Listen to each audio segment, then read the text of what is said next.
Պատրաստելու ենք մի տորտ, այնքան նուրբ ու փափուկ, որ նույնիսկ թխելուց հետո սպասել պետք չէ։ Կարող եք անմիջապես կտրել և վայելել։ Բաղադրիչները մեկ լիստի համար եմ նշում. 4 ձվի դեղնուց, 1 բաժակ շաքարավազ,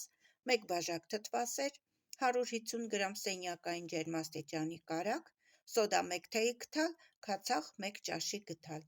ալյուրը 1 բաժակ պլյուս 2 ճաշի գդալ։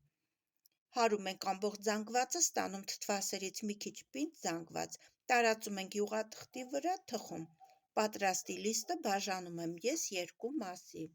բայց կիսելուց և տեղաշարժելուց բիսկվիտն այնքան զգուշորեն պետք է անեք, որ չկոտրեք, որովհետև չափից ավել փխրուն ու փափուկ է։ Որպես կրեմ օգտագործում եմ ձվի առանձնացրած սպիտակուցները։ 4 ձվի սպիտակուցը լավ հարում եմ 1 բաժակ շաքարի փոշիով, մինչև ստանանք բեզե, ապա 2 ամբողջական լիմոնն անցկացնում ենք մսաղացով և խառնում արդեն պատրաստի բեզեին։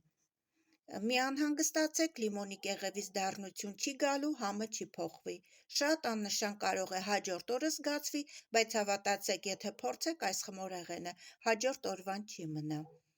Որպես կրեմ քսում ենք լիմոն բեզե զանգվածը,